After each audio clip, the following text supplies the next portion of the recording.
রাগে অনুরাগে পর্ব 17 থেকে 20 লিখেছেন সুহাসিনী ফাতেহা।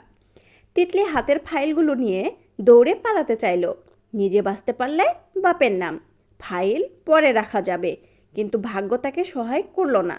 সহসা শাড়ির ভাঁজে পা পড়ে টালমাটাল তিতলি ফারাজের সামনে পড়ে যায়।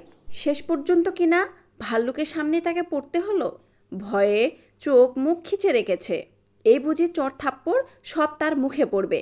মনে মনে বলে, কি আনরোম্যান্টিক। সে পড়ে গেল, একটু ধরলও না। এমন আনরোম্যান্টিক লোকের প্রেমে পড়া কি তার খুবই দরকার ছিল? এখন তো মনে হচ্ছে লিপস্টিক লাগিয়ে দিয়ে একদম ভালো করেছে। এবার এই শার্ট পরে বনভোজন করে এসে আসুক, সবাই দেখে হাসুক। তৎক্ষণাৎ চোখ খিচে রেখে নিজে নিজে ওঠার চেষ্টা করলো। উঠতে গিয়ে আবার পড়ে গিয়ে ব্যথাতুর আওয়াজে নিজে নিজে বলল, পাটা ভেঙে গেল রে, আমার মনে হয় আর বনভোজনে যাওয়া হবে না।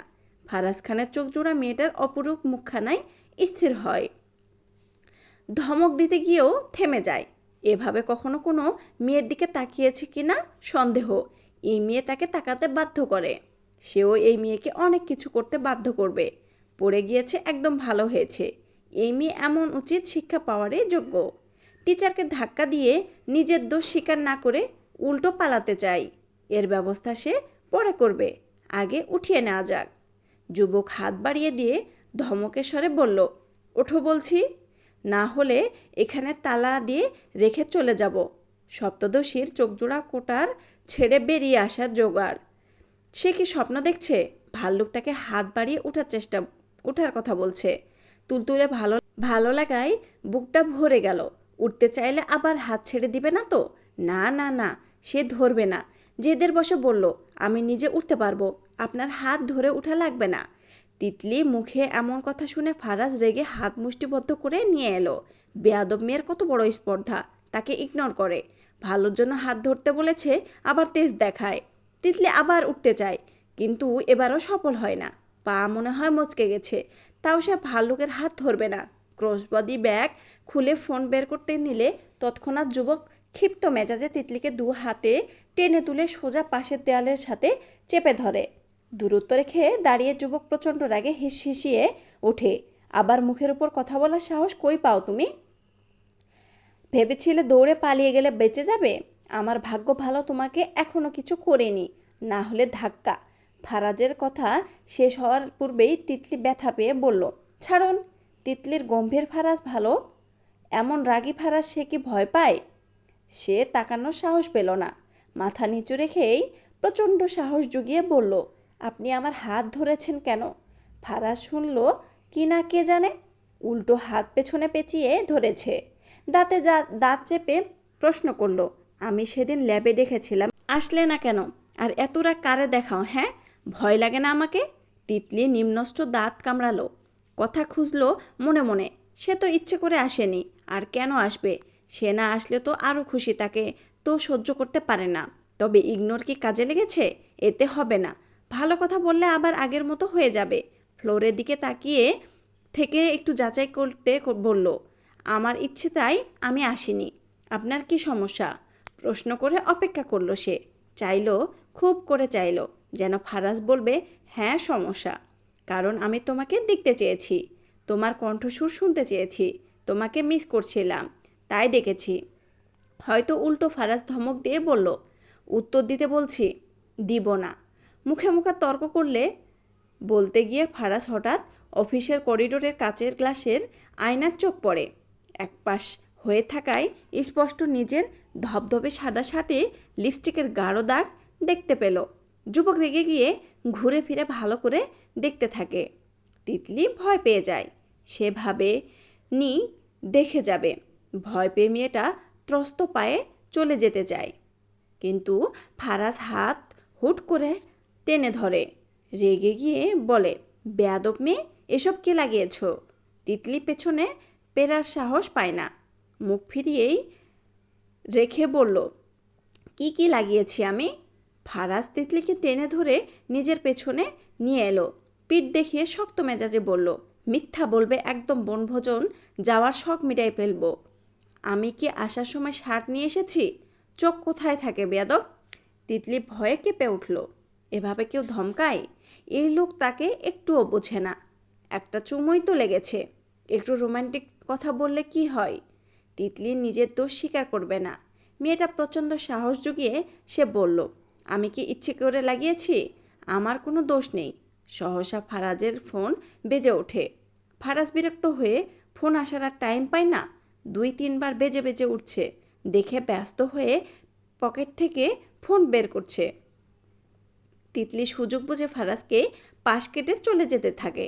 ফারাজ ফোন হাতে চেপে ধরে ধমক দিয়ে বলল, এই মেয়ে দাঁড়াও বলছি। তিতলি শুনে না, পায়ের গতি বাড়িয়ে দেয় যেন প্রাণ বাঁচাতে পারলেই বাঁচে। ফারাজ রেগে যায়। এই মেয়ে তাকে বড্ড জ্বালাতন করছে সব দিক দিয়ে। ফারাজ খান রেগে মেগে নিজের শার্ট খুলে ফেলে। এটা এখন কিভাবে তুলবে? বৃদ্ধাঙ্গুল দিয়ে দৌড়তে থাকে।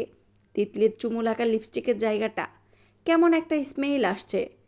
লিপস্টিক হাতে লেগে লাল লাল হয়ে গেছে। এত গাঢ় লিপস্টিক কেউ দেয়? অনেক চেষ্টা করেও উঠাতে না পেরে অয়নকে কল দেয়। 2বার রিং হয়েই কল রিসিভ হয়। ফারাজ বলল, অয়ন। হ্যালো ভাই। ফারাজ, অয়ন তুই কোথায়? অয়ন, আমি তো বাজারে। ফারাজ, একটা সাদা শার্ট কিনে নিয়ে আয়, ভালো মানের থেকে। অয়ন ওপাশ থেকে অবাক হলো, কিন্তু উল্টো প্রশ্ন করার সাহস পায় না, শুধু বলে, আচ্ছা ভাই। ফারাজ কল কেটে দিয়ে বিড়বিড় করে আওড়ালো, পালিয়ে যাবেন কই? এর শাস্তি আপনাকে পেতেই হবে। এমন শাস্তি দিব জীবনে আর এসব ঠোঁটে লাগানোর সাহস করবেন না। Mind it.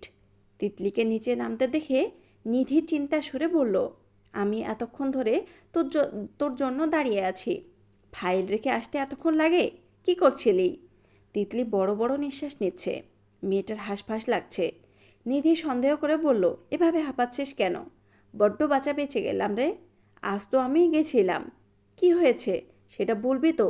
পরে বলবো রে, এখান থেকে চল। তিতলিরা গেটে গিয়ে দাঁড়ালো আবার। কিছুক্ষণ পর বাস ছাড়বে। এখন বাজে 10টা 10 মিনিট।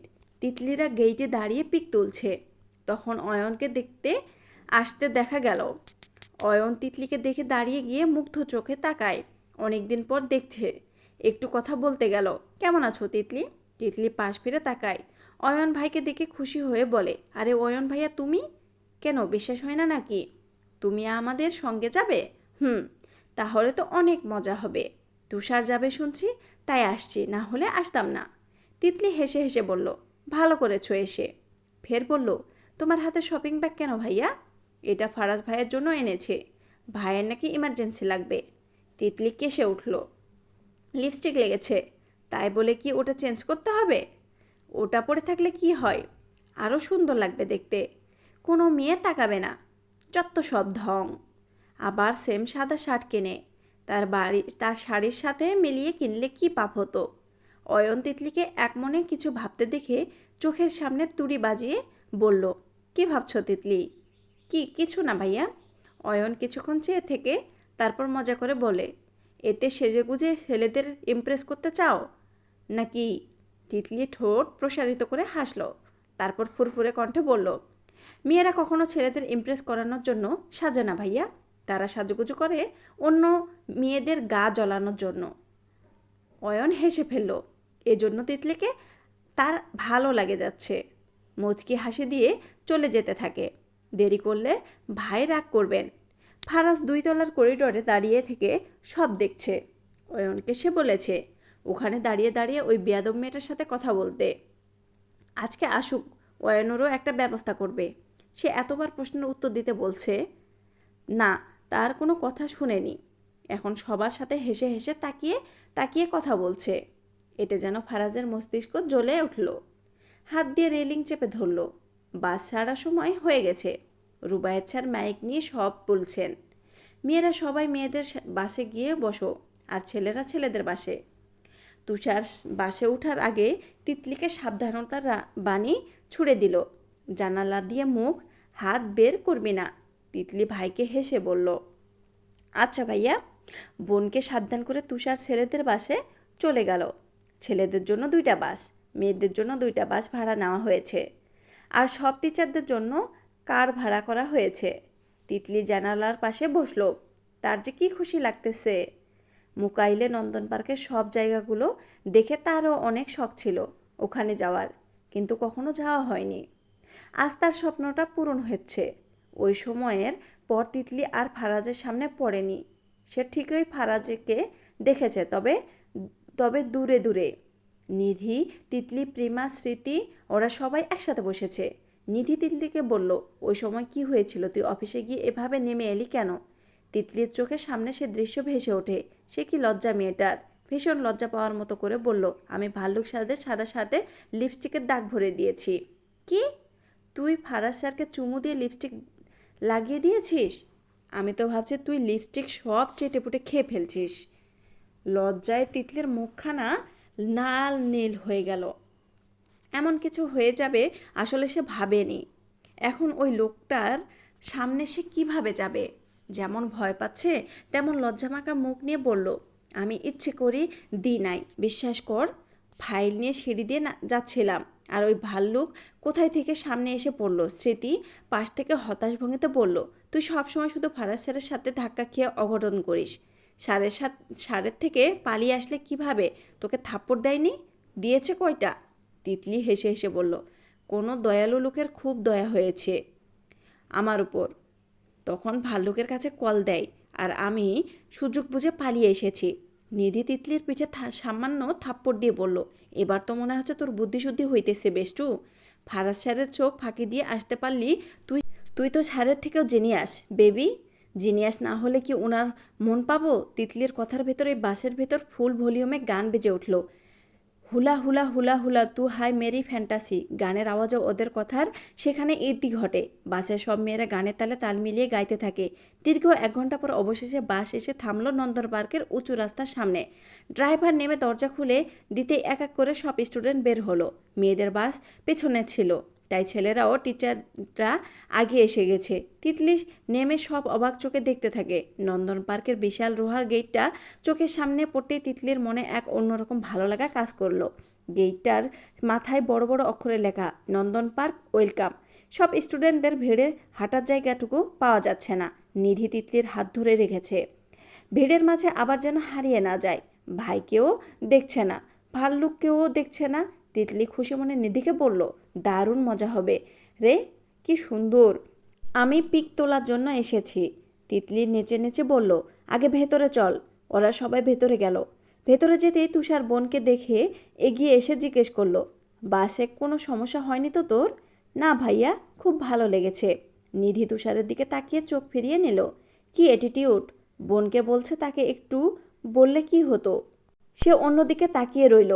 তুষার এটা দেখেও না দেখার ভান করে বোনকে বলল, সাবধানে হাঁটবি। কোথাও উঠতে মন চাইলে আমাকে এসে বলবি, আমি এখানে আছি। ওকে ভাইয়া। তুষার বোনের হাবভাব জানে, মুখে বললেও পরে ভুলে যায়। তাই নিধির উদ্দেশ্যে বলল, নিধি, তিতলিকে একটু দেখে রেখো কেমন? তিতলি বলল, আচ্ছা ভাইয়া।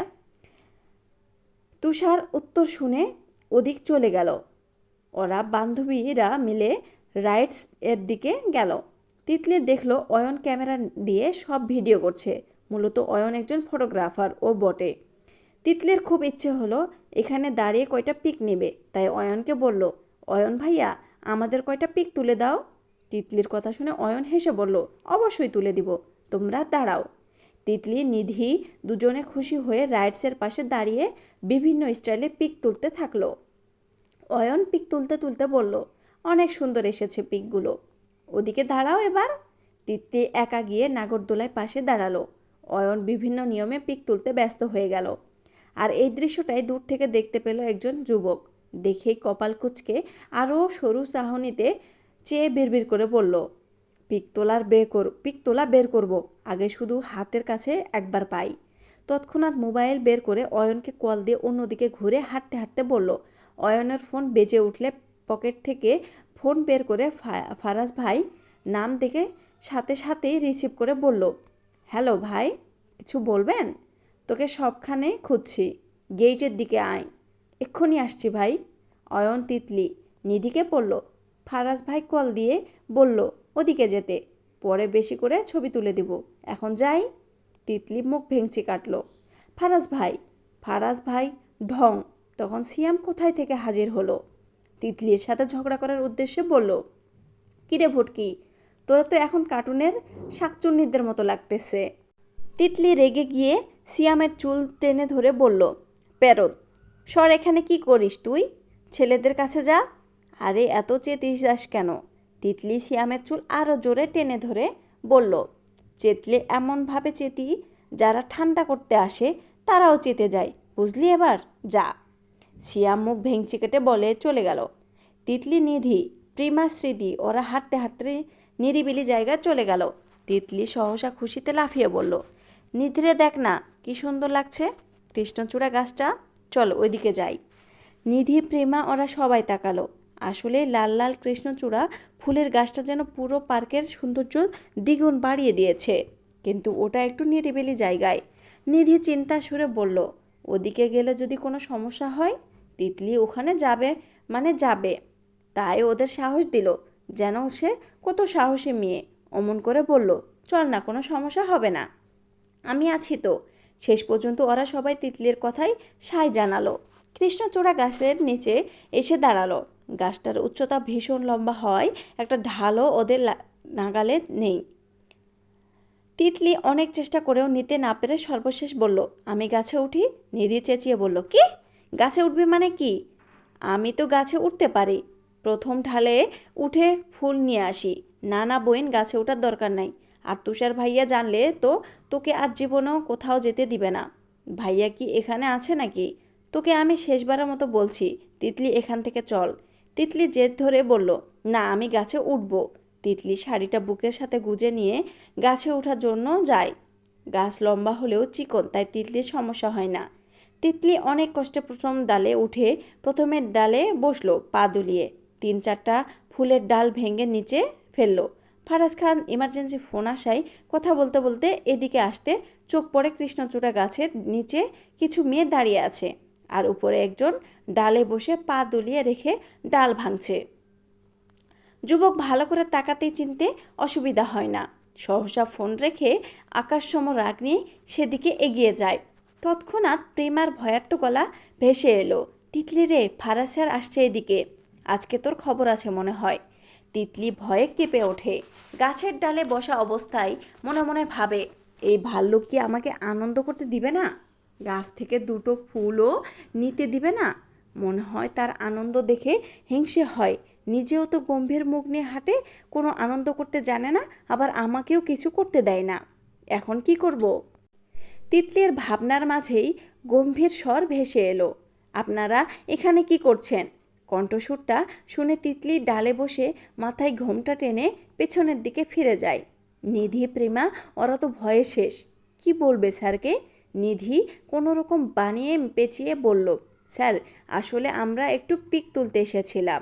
ফারাজ আবার গাছের ডালে বসে পেছনে মুখ করে বসে থাকা বেয়াদব মেয়েটার দিকে তাকালো।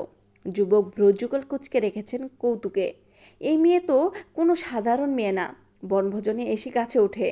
আজকে শুধু নামুক, তারপর বাকি ব্যবস্থা করবে। ফারাজ রেগে গিয়ে বলল, এই মেয়ে নামও বলছি। তিতলি ভয়ে ডাল আঁকড়ে ধরল।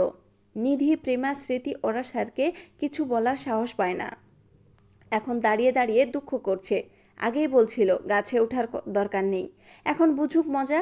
নিধি সাহস জুগিয়ে বলল, স্যার, আমরা আপনার কি? আপনারাও তো এখানে যোগ দিয়েছেন, আপনারা ওদিকে যান, আমি ওকে নামাচ্ছি। নিধিরা স্যারের কথার উপর কথা বলার সাহস করতে পারে না। স্যারকে প্রচণ্ড সম্মান করে, বিধায় অসহায় চোখে পেছন ফিরে ফিরে তিতলির দিকে চেয়ে যেতে থাকে। মনে মনে চাচ্ছে স্যার যেন তিতলিকে কিছু না করে। ফারাজ তিতলিকে এখনও নামতে না দেখে ধমক দিয়ে বলল, বেয়াদব, ওখানে কেন উঠছো? তিতলির সহজ সরল স্বীকারোক্তি, ফুল নিতে। এক্ষুনি নেমে আসো। তিতলি নামবে না, আগে এই ভাল্লুককে এখান থেকে যেতে হবে, তারপর সে নামবে। তাই সে বলল, আগে আপনি যান। যুবক কিছুক্ষণ চেয়ে থাকে মেয়েটার মুখখানা পানে। এই বেয়াদব মেয়ে কোনোদিন মানুষ হবে ভেবে স্রেফ দাঁতে দাঁত চেপে বলল, তোমার ভাইকে ডাকবো নাকি নিজে নেমে আসবে? তিতলি ভয় পেয়ে গেল। ভাইকে যদি ডাকে তাহলে ভাই আর কখনো কোথাও নিয়ে যাবে না, তাকে অনেক বকবে, আব্বু আম্মুকে সব বলে দিবে। সে খুব কষ্ট পাবে।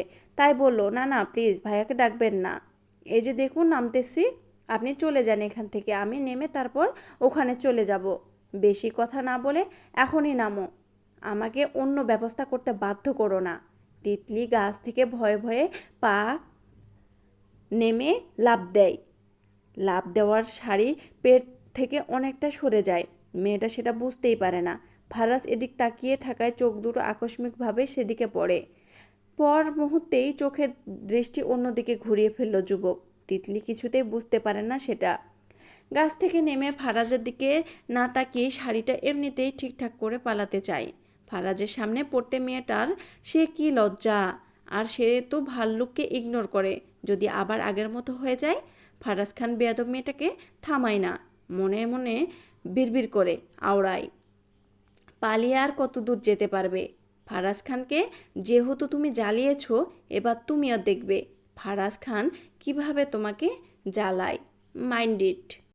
বনভোজনে পুরো সময়টা সবার ভালোই কাটলো। নন্দন পার্কের সৌন্দর্য কলেজের সকল স্টুডেন্টের মন কেড়ে নেওয়ার মতো ছিল। সকাল 11:30 থেকে বিকেল 5:30 পর্যন্ত তিতলি পুরো সময় নিজের সবটুকু আনন্দ উজাড় করে উপভোগ করেছে বন্ধু বান্ধব নিয়ে। এখন সময় প্রায় সন্ধ্যা 7টা। অবশেষে নন্দন পার্ক থেকে বাড়ি ফিরছে তিতলি। বাড়িতে চলে আসলেও মনটা যেন ওখানে পড়ে আছে। এই স্মৃতিতে সে কখনো ভুলবে না। তিতলিকে এতক্ষণ তুষার কিছু বলেনি। তিতলি যে গাছে উঠেছে ওই খবর তার কানেও এসেছে। বাড়ির গেট দিয়ে ঢোকার সময় বোনকে শাসনের সুরে এক নাগাড়ে বলল, তুই ওখানে গিয়ে গাছে উঠেছিস কেন? শাড়ি পরে কেউ গাছে উঠে কোনো দিন শুনছিস? যদি পড়ে গিয়ে হাত পা ভেঙে যেত তখন কি করতি? তুই কোনো দিন মানুষ হবি না, হ্যাঁ? ভাইয়ের কথা শুনে তিতলি চোরা চোখে তাকালো। সত্যি তো সে গাছে উঠেছে। এখন কি ভাইয়ের কাছে স্বীকার করবে নাকি স্বীকার করবে না? না, স্বীকার করা যাবে না, পরে তাকে আর কোথাও নিয়ে যাবে না। তাই অবাক হওয়ার মতো করে বলল, বিশ্বাস করো ভাইয়া, আমি কোনো গাছে উঠিনি, সব ডাহা মিথ্যে। তুষার তৎক্ষণাৎ বোনের মাথায় টোকা মেরে বলল, একদম মিথ্যা বলবি না, আমি সব দেখেছি। তুই গাছে উঠে বাঁদরের মতো পা ঝুলিয়ে বসেছিলি। তিতলি ধরা পড়ে গিয়ে আর ঘুরিয়ে মিথ্যা বলার সাহস পেল না। তাই অসহায় মুখ করে বলল, আব্বুকে বলিও না প্লিজ ভাইয়া, আর কখনো গাছে উঠবো না। তুষার বোনের কথা শুনে গম্ভীর মুখে হেসে বলল, তার বোনটা কি অবুঝ, সে দেখেছে বলছে, আর সেটা কি সুন্দর করে বিশ্বাস করে নিয়েছে। তুষার জানে কিভাবে বোনের মুখ থেকে সত্য কথা বের করতে হয়, তাই বলল, বলবো না যা। তিতলি খুশি হয়ে ভাইকে চিত্ত প্রফুল্লে বলল, আমার ভালো ভাইয়া। তুষার খোঁচা মেরে বলল, আমার ভালো বোন। এবার হয়েছে? একদম হয়েছে। কথা বলতে বলতে সদর দরজার সামনে এসে কলিং বেল বাজালো তুষার। তৌসিফ শেখ মোবাইল হাতে নেন তুষারকে কল দেওয়ার জন্য। তখনই কলিং বেলের আওয়াজ শুনে উঠে এসে দরজা খুলে দিয়ে ছেলে মেয়েকে দেখে বললেন, আমি আরও এখন কল দিতে যাচ্ছিলাম। তিতলি খুশি মনে বলল, এই তো চলে এসেছি আব্বু। বনভোজন কেমন কেটেছে আম্মু? কোনো সমস্যা হয়নি তো? অনেক ভালো লেগেছে আব্বু, তুমি গেলে কিন্তু আরও বেশি ভালো লাগতো। তৌসিফ শেখ হেসে বললেন, এখন রুমে গিয়ে তাড়াতাড়ি ফ্রেশ হয়ে নাও। আম্মু? জি আব্বু। তিতলি চলে যেতেই তৌসিফ শেখ তুষারকে বললেন, তোর সাথে জরুরি কথা আছে। তুষার ভ্রুকুচকে চিন্তা করলো, কি এমন জরুরি কথা? পরক্ষণে ছোপায় বসতে বসতে বলল, কি এমন জরুরি কথা আব্বু? তৌসিফ শেখ কিছুক্ষণ চুপ থেকে বললেন, আফজাল খান আজ আমার অফিসে গিয়ে তাদের ছেলের জন্য আমাদের তিতলির হাত চাইছে। তুষার চমকে উঠল সহসা, বসা থেকে নড়ে চড়ে অবাক হয়ে বলল, কি বলছো আব্বু? ফারাজ ভাইয়ের জন্য? ভাই কি জানে এসব? সেটা তো জানি না, কিন্তু খুব জোর করে বলে গেলেন বিষয়টা ভেবে দেখতে, তাই তোকে বললাম। ফরিদা বানু পান চিবাচ্ছেন। কিছুটা দূরে বসে এই কথা শুনে বললেন, পোলা ভালা হইলে দেখা শুইনা দিয়ে দাও বাপ। মাইয়া মানুষেরা যত তাড়াতাড়ি বিয়া দেওয়ান যাইব ততই মঙ্গল। কিন্তু আম্মা, তিতলি তো এখনো ছোট, এ বয়সে বিয়ে দেওয়াটা কি ঠিক হইব? তোর বাপে আমারে 13 বছরে বিয়া করছে, তখন আমি তোর দাদার গো সব কাজ কাম কইরা তোদেরও সামলাইছি। তখনকার দিন আর এখনকার দিন না এক না আম্মা, এখন যুগ বদলাইছে। তাও ভাইবা খোঁজ খবর লই দেখ, পোলা যদি ভালা হয় তাইলে তো হইল। তুষার কিছু ভেবে বলল, আব্বু আমি কি ফারাজ ভাইয়ের সাথে এ বিষয়ে কথা বলে দেখব? না, এখন বলার দরকার নেই, আগে আমি ভেবে দেখি, এখন তুই যা। তুষার উঠে চলে যেতে যেতে কিচেনে উকি দিয়ে মায়ের উদ্দেশ্যে বলল, আম্মু মাথা এক গ্লাস লেবুর পানি বানাও। আলিয়া শেখ কিচেনে চা বানাচ্ছিলেন। ছেলের কথা শুনে বলেন, তুই যা, আমি আনতেছি। তুষারের রোদে সমস্যা আছে, বেশিক্ষণ রোদে থেকে আসলে মাথা ব্যথা করে। মায়ের কথাই রুমে চলে গেল। ঘড়ির কাঁটায় রাত প্রায় 9টার কাছাকাছি। ফারাজ খান বনভোজনের বিভিন্ন দায়িত্ব বহন করে ভীষণ ক্লান্ত। বনভোজন থেকে আরও পূর্বে আসলেও কলেজে বিভিন্ন কাজ ছিল বিধায় 9টা বেজে গেছে। যুবক বাইক থামিয়ে সদর দরজা দিয়ে ঘরে ঢুকেছেন সবে। আফজাল খান বসে বসে ছেলের আশা প্রহর গুনছিলেন। ছেলেকে ড্রয়িং রুমে ঢুকতে দেখে দাঁড়িয়ে সোজা বললেন, তোর বিয়ে ঠিক করেছি। ফারাজের চলন্ত পা হুট করেই থেমে যায়। এমনিতে অনেক টায়ার্ড ফিল করছে, আর এসে এ কথা শুনতে হলে মন মেজাজকে ভালো থাকে। তাও বাবাকে ভদ্রতায় বলল, বিয়ে ঠিক করছো মানে কি ড্যাড? বিয়ে ঠিক করেছি মানে কথা বলে এসেছি। মিয়া আমার, তোর মার সবার পছন্দ হয়েছে। ফারাজ রেগে গিয়ে বলল, তোমাদের তো যাকে তাকে দেখেই পছন্দ হয়, কোনো মেয়েকে পছন্দ হয় না ওইটা বলো। বিয়ে কি তোমাদের আমি করব না বলেছিলাম? ফারিন বেগম যোগ দিলেন সাথে। রুমে শুয়েও ছিলেন। স্বামী ছেলের কথা শুনে বেরিয়ে আসলেন। এসেই বললেন, আমার জানা মতে এবার যাকে পছন্দ করেছি তোরও পছন্দ হবে। মেয়েটা খুব মিষ্টি। আমাদের অয়ন আছে না, ওর বন্ধু। মায়ের কথা শেষ হওয়ার আগেই ফারাজ বলল, আমি এখন বিয়ের জন্য প্রস্তুত নয় আম্মু, আমাকে প্রেশার দিও না প্লিজ। ফারাজ খানের ছোট ভাই ফরহাদ খান। বয়সে ফারাজের 4 বছরের ছোট হয়েও আক্ত করা 23 বছর, আর ওদিকে ফারাজ খানের 27 বছর। শুধু বড় ভাইকে ভীষণ সম্মান করে বলে এখনও বউ বাড়িতে আনছে না। শুধুমাত্র ফারাজের বিয়ে করতে দেরি, তার বউ আনতে দেরি হবে না। বউ থেকেও না থাকার মতো রাত পার করছে। তার জ্বালা কতটা কষ্টদায়ক তা শুধু সে জানে, তার ভাই তো আর জানে না। তাই ভাইয়ের বিয়ের জন্য সেও এসে বলল, এবার কিন্তু তোমাকে বিয়ে করতেই হবে ভাইয়া, পরে তোমার আগে আমি বাবা হয়ে গেলে তুমি মানুষজনের মুখ দেখাতে পারবে না। ফারাজ আশেপাশে তাকিয়ে কিছু খুঁজতেও যায়। ফরহাদ তাও ভয় না পেয়ে বলল, এবার বিয়ে না করলে আমি বড় হয়ে যাব, আর তুমি ছোট। ফারাজ নিজের রাগ শান্ত করতে চেয়ে বলল, তো হয়ে যা না বড়, তোর মন চাইলে তোর বউকে নিয়ে আয়, আমি কি নিষেধ করেছি? তুমি বিয়ে না করে থাকা মানেই নিষেধ করা, মুখে বলতে হয় না, বুঝে নিতে হয়। আফজাল খান ফরহাদকে ইশারায় চুপ থাকতে বললেন, আমি এত কিছু জানতে চাই না, তোকে বিয়ে করতেই হবে, আর এটাই আমার শেষ কথা। ফারাজ খান রেগেমেগে শক্ত মেজাজে বলে থামলো, তোমাদের যা খুশি তাই করো, আমাকে আর এসব বিষয়ে বিরক্ত করো না। বিয়ে করতে বলছো, করব, এবার খুশি? বলে হনহনিয়ে সিঁড়ি বেয়ে উপরে উঠে চলে গেল। আফজাল খান, ফারিন বেগম, ফরহাদ সবাই একসাথে বলে উঠল, আলহামদুলিল্লাহ। ফারিন বেগম আবার স্বামীর উদ্দেশ্যে বললেন, কিন্তু উনারা কি রাজি হবে? ছেলেটাকে তো অনেক কষ্টে রাজি করিয়েছি, কার সাথে বিয়ে সেটাও জানতে চাইল না। পরে যদি কোনো সমস্যা হয়? তুমি এসব নিয়ে চিন্তা করো না ফারিন, আমি তৌসিফ শেখকে বুঝাবো। আর আমাদের ফারাজের তো কোনো দিকে দিয়ে কম নয়, না করার মানে হয় না। আপনি যা ভালো বোঝেন। ছেলেটা রাগের বশে হ্যাঁ বলেছে, কিন্তু আমাদের এই সুযোগ কাজে লাগাতে হবে, পরে মত বদলাতে দেরি হবে না। আফজাল বেগম স্ত্রীর কথায় সায় জানালেন। ফারাজ রুমে এসে দরজা লাগিয়ে পরনের শার্ট খুলে ফেলল। বিয়ে বিয়ে শব্দটা যেন বিদ্যুতের ন্যায় ঘুরপাক খাচ্ছে যুবকের মস্তিষ্ক জুড়ে।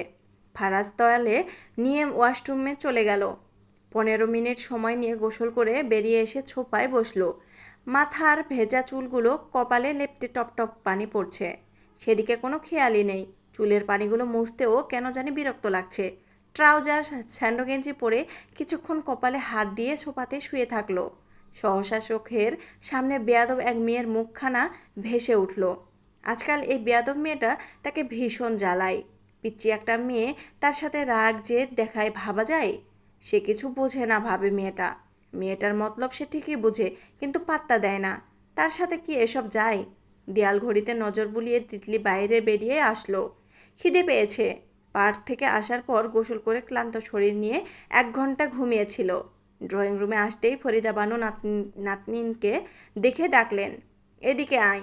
তিতলি দাদুর কথা শুনে এগিয়ে গিয়ে বলল, কিছু বলবা দাদু? কইতাম তো বহুত কথা। বলো দাদু। ফরিদা বানু নাতিনের দিকে কিছুক্ষণ তাকিয়ে থেকে বললেন, তোর উপর মনে হইতাছে বিয়ার রং লাগবো সেমরি। তিতলি অবুঝ ভঙ্গিতে না বুঝে বলল, কার বিয়ে দাদু? তোর ছাড়া আর কে? তিতলি ভাবলো তার দাদু মজা করছে, তাই বলল, ছেলে কেমন? ঘোষখোর নাকি মেয়েখোর? আরে ঘোষখোর মেয়েখোর থেকে কি নাতিন বিয়া দিমুনে? সপ্তদশী উজ্জ্বল মুখে বলল, তাহলে কেমন ছেলে থেকে দিবা দাদু? গম্ভীর রাগী থেকে? তাদের থেকে কি দুমু না? আমার নাতিন জামাইরে হইতে হইব আমার নাতিনের মতো, যাতে মোর লগে বসে দুই কান গল্প করে। তিতলি মনে মনে ভাবে, তার গম্ভীর ফারাজ তো মোটেও তার মতো না। সে তো চটচটে, চঞ্চল, বাচাল, এলোমেলো, উস্কো খুস্কু এবং বৈরাগী স্বভাবের। তাহলে কি আর ভাবতে পারছে না মেয়েটা? আখি যুগল পিটপিট করে কিছু বলতে নিচ্ছিল, তখন আলিয়া শেখ তিতলির জন্য খাবার বেড়ে ডেকে বললেন, খেতে আয় তিতলি। তিতলি কথা না বাড়িয়ে ডাইনিং টেবিলের চেয়ারে টেনে বসে বলল, আব্বু ভাইয়া কই আম্মু? বাজারে গেছে কার সাথে দেখা করতে। তিতলির জেদ ধরে বললেন, তাহলে আমি আব্বু ভাইয়া আসলে তখন খাবো। বেশি কথা না বলে চুপচাপ খা, তাদের আসতে দেরি হবে বলছে। তিতলি বাধ্য মেয়ের মতো চুপচাপ খেয়ে রুমে চলে গেল। মনটা ভীষণ খারাপ। মনে মনে চিকন সুরে গান গায়, বুঝে না সে বোঝে না, টুনটুনিদের বাপ আমারে বোঝে না। সকালে ঘুম থেকে উঠেও তিতলি আরও 1 ঘন্টা ধরে কোলবালিশ জড়িয়ে বিছানার এপাশ ওপাশে গড়াগড়ি খাচ্ছে। একটা সুন্দর স্বপ্ন দেখছে, এতটাই সুন্দর, রোমান্টিক যে চাইলেও এই স্বপ্ন থেকে বেরিয়ে আসতে পারছে না।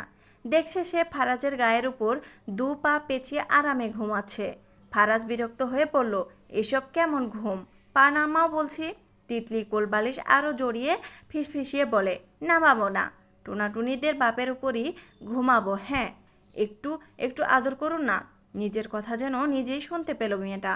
চোখ বন্ধের মতো মধ্য লজ্জায় মেয়েটা লাল নীল গোলাপি হয়ে উঠছে। ধরপড় করে চোখ খুলল, কোলবালিশ এখনও বুকে জড়ানো। ঘুম ঘুম চোখে সহসা বিড়বিড় করে বলে, আল্লাহ, এই ভাল্লুকটা মনে হয় আমাকে পাবনা পাঠাই দিবে। বলে একটু লজ্জা পাওয়ার ভান করে 2 হাত দিয়ে মুখ ঢেকে ফেলল। সে কি লজ্জা! যদিও সে অনেক সময় ফারাজকে নিয়ে ভাবতে ভাবতে ঘুমায়, যার ফলস্বরূপ স্বপ্নেও ফারাজকে দেখে। কিন্তু আজ একটু বেশি বেশি দেখলো না? পরক্ষণে সপ্তদশীর মন খারাপ হয়। রাতে ঘুমানোর আগে নাক টানতে টানতে বালিশ ভিজিয়ে কেঁদেছে। পাষাণ লোকটার মন পাওয়ার জন্য এত চেষ্টা করলো, তা মন পাইল না। ইস, যদি স্বপ্নটা সত্যি হতো কতই না ভালো হতো। আসলে ভাল্লুকটা তাকে একটুও বোঝে না। সে চায় লোকটা তাকে একটু বুঝুক, আদর করে রোমান্টিক কথা বলুক। তিতলি ভাবনার মাঝেই দরজা ধাক্কা দিয়ে আলেয়া শেখ গলা ছেড়ে ডাক দিলেন, এই তিতলি, এখনো ঘুম থেকে উঠিসনি? মায়ের ডাকে তিতলির ভাবনার রেশ কেটে গেল। তৎক্ষণাৎ বিছানা থেকে নেমে দরজা খুলে দিয়ে বলল, উঠে গেছি আম্মু। আলিয়া শেখ কিছুক্ষণ মেয়ের দিকে তাকিয়ে বলল, এত দেরি করে কেউ ঘুম থেকে ওঠে? আরও একবার ডেকে গেছি, আমি শুনি নাই আম্মু। আলিয়া শেখ কিছু না বলে মেয়ের রুমে ঢুকে বিছানা গুছিয়ে দিলেন। মেয়েটা তার বিছানা গোছানো থেকে উল্টো আগাছলো করার জন্য ভীষণ পণ্ডিত। বিছানা গোছানো শেষে বললেন, নাস্তা করবি? তাড়াতাড়ি ফ্রেশ হয়ে আয়। আসতেছি আসতেছি। মা চলে যেতে তিতলি দেয়াল ঘড়ির দিকে তাকালো। আসলেই ঘড়ির কাঁটা 10টার কাছাকাছি। দৌড়ে ওয়াশরুমে চলে গেল। আজকে শুক্রবার, স্কুল, কলেজ, অফিস, আদালত, যত সরকারি প্রতিষ্ঠান আছে সব বন্ধ। তৌসিফ শেখ বাসায় আছেন। ছোপায় বসে বসে বেশ দুশ্চিন্তায় ভুগছেন। রাতেও আফজাল খানের সাথে কথা বলে এসেছেন। সঠিক কথা জানাতে পারেনি। মন মানছে না ভদ্রলোকের। তার মেয়েটা এখনও তার চোখে বাচ্চা, একটু বেশি চঞ্চল, লাফালাফি করার স্বভাব। তিনি চান মেয়েটা আর একটু বড় হোক, সব কিছু বুঝুক, পড়ালেখা করুক, তারপর বিয়ে দিবেন। আলিয়া শেখ নিচে নেমে স্বামীকে এক মনে কিছু ভাবতে দেখে বললেন, তিতলির বিয়ের ব্যাপারে কিছু ভেবেছেন? স্ত্রীর কথা শুনে তৌসিফ শেখ ভাবনা থেকে বেরিয়ে এসে বললেন, অনেক ভেবেছি আলিয়া। আমি আফজাল খানকে কি বলবো বুঝতে পারছি না। আফজাল খান শুধু ফোন করছেন। আলিয়া শেখ স্বামীকে বললেন, ওনাদের বাড়িতে আসতে বললেন, আমরা একসাথে নিজেদের মধ্যে কথা বলতে দেখি। ওনাদের নাকি কোনো আপত্তি নেই। তিতলিকে আগে দেখেছে। ছেলেকে অনেক কষ্টে এবার বিয়ে করাতে রাজি করেছেন। এবার যদি রাজি করাতে পেরেও বিয়ে করাতে না পারেন তাহলে আর পারবেন কি না? আলিয়া শেখ স্বামীর কথা শুনে হওয়ার পূর্বেই সন্দেহের গলায় বললেন, আমার মনে হয় ছেলের মাঝে কোনো সমস্যা আছে, না হলে বিয়ে করতে চাইছে না কেন? চুপ করো তো। ফারাজ ছেলে দেখতে শুনতে ভালো, টিচার, ওর মাঝে কোনো সমস্যা নেই। আমি অনেক সময় কথা বলেছি তিতলিকে কলেজে দিতে গিয়ে। সব তো আপনি বলেন। যদি আমাদের তিতলির জন্য উপযুক্ত ছেলে হয় তাহলে হ্যাঁ বলে দেন। তৌসিফ শেখ সোজা বললেন, আমার মেয়েকে আমি বিয়ে দিলেও 2 বছর নিজের বাড়ি রাখবো। এটা বললে রাজি হলে হব, না হলে নেই। আগে মেয়ে আরেকটু বড় হোক, তারপর না হয় সে বাড়ি দিব। আলিয়া শেখ উঠে বলে চলে যেতে যেতে বিড়বিড় করে বললেন, মেয়ের বিয়ের কথা শুনলে দরদ উতলায় পড়ে। নিজের যুবককালে আমারে না পাইলে পাগল হয়ে যায়, তো এখন মেয়ের বেলায় সাজু সাধে। তৌসিফ শেখ আনমনে হেসে দিলেন। স্ত্রীকে অনেক ভালোবাসেন। যুবককালে আসলে তিনিও স্ত্রী ছাড়া কিছু বুঝতেন না। স্ত্রী আর মেয়ের জন্য তিনি অনেকটা মিল খুঁজে পান। চঞ্চল, জেদি আর একটু রাগী, ভালোবাসত পাগলের মতো। তখন তিতলিও নেমে এলো, এসে চুপচাপ নাস্তা করতে করতে চেয়ার টেনে বসে গেল। একটা ব্রেড আলগোছে নিয়ে সেটা কাঁটা চামচ দিয়ে ধীরে সুস্থে খাচ্ছে। সে ভেবেচিন্তে নিয়েছে নিজেকে ফারাজের মতো মনের মতো করার টিপস শুরু করবে। ভীষণ ভদ্র, গম্ভীর, রাগী, ধীর সুস্থে কাজ করা, অনেক সুন্দর করে কথা বলার টিপস শিখতে হবে। সামনে থেকে কলেজে গেলে এসব টিপস শুরু করবে। তার এই পরিবর্তন দেখে নিশ্চয় ওই লোক তার প্রেমে পড়বে। সহসা তৌসিফ শেখ মেয়ের হাত ছিলে যাওয়ার দাগ দেখে চিন্তার সুরে বললেন, হাতে দাগ কিসের আম্মু? তিতলি খাওয়া থেমে গেল। মনে পড়ল গাছ থেকে দ্রুত নামার সময় কিভাবে যেন ছিলে গেছে। এটা বাবাকে বললে বাবা তাকে অনেক বকবে, তাই বলল, বিড়ালের নখ লেগেছে আব্বু। তৌসিফ শেখ মেয়ের কথা বিশ্বাস করলেন না। বিড়ালের নখের দাগ কিছুতেই এমন হয় না। তাও বললেন, বিড়ালের আশা লাগলে তো ইঞ্জেকশন দিতে হবে আম্মু। তিতলি ভয় খাওয়া ছেড়ে উঠে দাঁড়ালো। খাওয়া শেষ, ইঞ্জেকশনকে সে ভীষণ ভয় পায়। বাবাকে তো বলেছে বিড়ালের নখ লেগেছে, এখন কি বলবে? এবার কি মুরগির আঁচড় লেগেছে বলবে? না, ওটাও বিশ্বাস করবে না, কারণ কোনো মুরগিই নেই। এবার বেশ ভেবেচিন্তে বলল, ভুল বলছি, বিড়ালের না, খরগোশের নখ আব্বু। তৌসিফ শেখ আর কিছু বললেন না, মেয়ের মতিগতি বুঝা দায়। তখনই আবার ফোন বেজে উঠল উনার। স্ক্রিনে তাকিয়ে মেয়ের পানে একবার চাইলেন। তিতলি বাবাকে ফোন ধরতে না দেখে বলল, কে ফোন দিয়েছে আব্বু? ধরছো না কেন? ধরতেছি, রুমে চলে যাও আম্মু। তিতলি বাবার কথায় মেনে নিয়ে রুমে চলে গেল। খানবাড়ির ভেতরের পরিস্থিতি গুমট এবং গম্ভীর। আফজাল খান সোফায় বসে, পাশে অয়ন বসে আছে। অয়নকে কিছু বলবেন আফজাল খান অনেকক্ষণ পর বললেন, তোর বন্ধু তুষারের বোনের জন্য আমাদের ফারাজের কথা বলছিলাম। অয়ন অনেক আগ্রহ নিয়ে চাচার কথা শোনার জন্য বসেছিল। এমন কথা শুনবে ওটা কিছুতেই কল্পনা করেনি। সহসা বুকের ভেতরে কেউ যেন আগুন লাগিয়ে দিল। কথা বলার ভাষা খুঁজে পেল না ছেলেটা। তা মুখ অন্ধকার করে ছোট করে উত্তর দিল, ওহ কি ওহ, তুইও তাদের বলে রাজি করা। এতদিন তো ফারাজ ভাইয়ের বিয়ে কখন হবে বলে নাচছিলি। এখন ফারাজ বিয়ের জন্য রাজি হয়েছে। অয়নকে ঠিকই ফারাজ ভাই বিয়ে করুক, সেটা খুব করে চাই, কিন্তু তিতলিকে করুক এমনটা তো চাই না। কেন এত খারাপ লাগছে? নিজের মনকে সান্ত্বনা করে বলল, তাহলে তো ভালো কথা চাচ্ছু। তিতলি খুব ভালো মেয়ে। আঙ্কেলের সাথে কথা বলেছেন? ফারাজ খান কোথায় ও যাওয়ার জন্য শার্টের হাতা কুনুই পর্যন্ত ভাঁজ করতে করতে নিচে নামছিলেন। তিতলির নামটা শ্রাবণেন্দ্রিয় পৌঁছাতেই যুবকের মস্তিষ্কে জোরে বারবার প্রতিধ্বনিত হলো, যেন সহসা চোখের সামনে নিজের চেনা জানা বেয়াদব এক মেয়ের মুখ ভেসে উঠল। সহসা যুবক নিজের অনুভূতি নিয়ে বিরক্ত অনুভূতি ও যেন আজ নিজের সাথে বেইমানি করে। ওই বেয়াদব মেয়ে তাকে এতটাই তীব্রভাবে নিজের দিকে টানছে যে অজান্তেই মেয়েটার কথা ভাবে, যেটা সে চাচ্ছে না, একদমই চাচ্ছে না।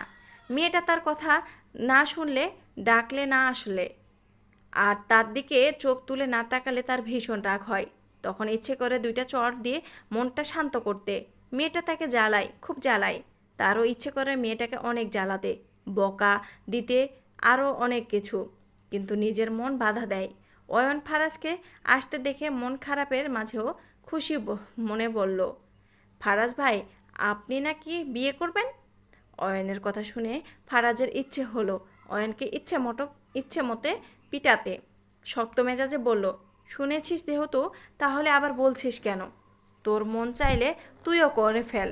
অয়ন বলেছে ফারাজ ভাই আসলে সত্যি বিয়ে করবে কিনা তা জানতে, আর ফারাজ ভাই উল্টো তাকেও বিয়ে করতে বলেছে। ফারাজ ভাই কি জানে পাত্রের তিতলি নাকি জানেন না? অয়ন ভাবুক হয়ে বলল, তিতলিকে নাকি আপনি পছন্দ করেছেন ফারাজ ভাই? কথাটা কি সত্যি? ফারাজ কয়েক মিনিট ভ্রু কুঁচকে তাকিয়ে বোঝার চেষ্টা করলো কথাটা। সে কোন তিতলিকে পছন্দ করেছে আর কখন বলেছে এসব? কোনোভাবে কি ওই বেয়াদব মেয়েটার কথা বলেছে? তবে সে যেভাবেই হোক না, তার বাবা মা যেহেতু সবাইকে হেসে হেসে বলে বেড়াচ্ছে সে পছন্দ করেছে, তাই যুবক কপাল কুঁচকে রেখে বলল, বলে যুবক আর এক মুহূর্ত না দাঁড়িয়ে হনহনিয়ে সদর দরজা দিয়ে বেরিয়ে গেল। অয়ন অবাক হলো বইকি। ফারাজ ভাই তো কখনো কখনো মেয়ের দিকে ভালো করে তাকানই না, আর সেখানে তিতলিকে পছন্দ করেছে। অয়নের বিশ্বাস হলো না, তাও বিশ্বাস করতে হলো, কারণ ফারাজ ভাই বলছে মানে সেটাই ঠিক। আফজাল খান বেশ ভালোই বুঝলেন ছেলে রাগের মাথায় বলেছে, কারণ মেয়েকে সেটাই তো ছেলেকে এখনও বলতে পারেনি। তবে আজ আসুক, খোলামেলা কথা বলবেন ছেলের সাথে। তার আগে ছেলের মেজাজ ভালো হোক।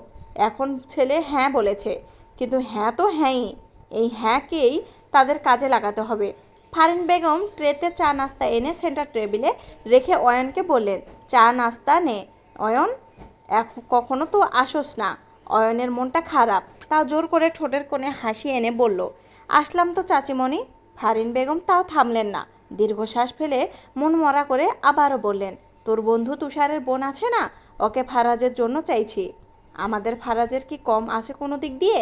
তুই একটু তুষারকে বুঝিয়ে বলিস। যদি ভেবে দেখতো। অয়ন ভাঙ্গা গলায় আশ্বাস দিয়ে বলল, আমি বলবো চাচিমণি।